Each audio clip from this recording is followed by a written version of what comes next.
when the doors opened and she was standing there, I thought, oh my God, she has left her skirt behind. Love wasn't perfect, I know. I think I know the score. And she, of course, looking like amazing. I can't ask for more. I thought Leon did very well to, you know, maintain eye contact and keep going and remember the words.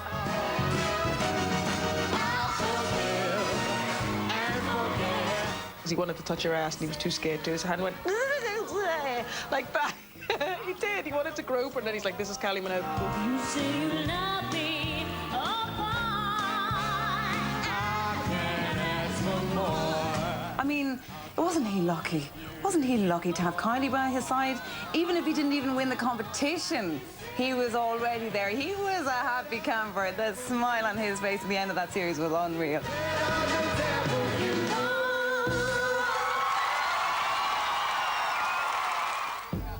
Coming up after the break, join us as the TV3 personalities It had been brewing for a while, but eventually things boiled over when Jim got personal and offended Brian. I have to be very careful. I don't mind being thrown out. I don't mind, you know, anything like that, but I don't want to be... I loved Hell's Kitchen up until that point when Jim Davison just went for Brian Darling. When you called me a shirt lifter tonight, was that personal? No, I didn't call you a shirt lifter. What did you say? I said, why do shirt lifters have that certain look? Go on, you play the old homophobic card, mate. You're a f***ing disgrace. What? It was interesting watching it unfold. A, you kind of went, oh no, don't have this conversation. Please don't have this conversation. But don't pick on me, expect me not to say anything. Well, then you don't have a go at me saying the words you say. Oh, OK, bad. Terrible. How can you say that to me? I'm sitting right beside you. It was scary to watch because it was like someone had, you know, cut off Jim's circulation from the neck up in the 70s at some point. His views were so outrageous. You're being really, really horrible to me right now. I can't believe... Go to bed, then. I can't... So I should just go to bed?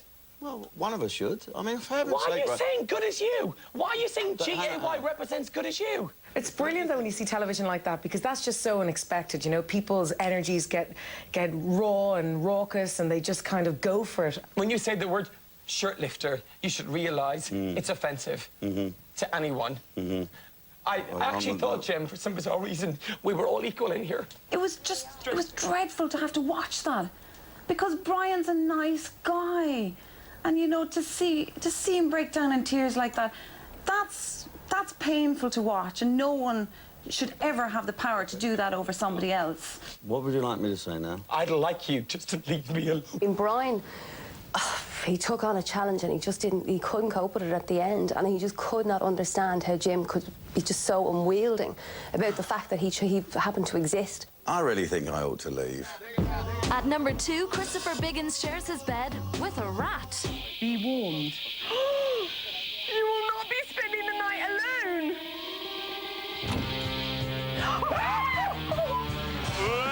It's my worst nightmare. Is it? Oh! My coat, I need my coat in case they touch me. They're everywhere, they're everywhere, they're everywhere. When Christopher Biggins and Anna Ryder Richardson were sent up into that private area where they had to spend the night, it seemed like an odd choice because Anna Ryder Richardson hadn't been doing very well at the challenges, and she had been trying to, you know, use her body weight to catch that key thing, and she only weighs about the same as a feather. So when she was sent in with him, you kind of did wonder, were they going to survive?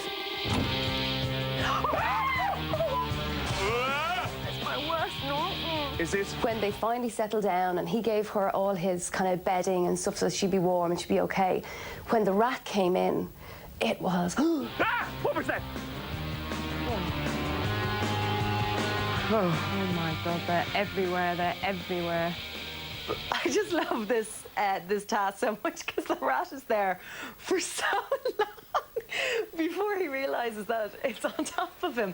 And he's just like, little Mousy is there, you know, whatever, rolling rat, having a great time. He looks over, and then he's like, his mind is put back to ease and he goes back to sleep. My water bottle, I'm sorry. Oh, darling.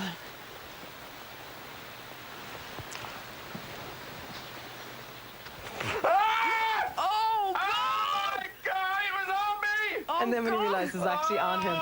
It's just so funny. And you're kind of holding your breath, ready for him to actually discover that the rat is there. Loved it. Christopher Biggins, in this dark room, I mean, the poor guy couldn't see anything. I mean, we at home obviously saw it because of the special cameras, and it's probably easy at home when you're sitting there thinking, surely he sees it, but it was pitch dark for him. He couldn't see a thing. Plus, he was kind of half sleeping. You're lying there, and something is on your crotch. Okay, Question, why does it take you so long to react? What do you think it is?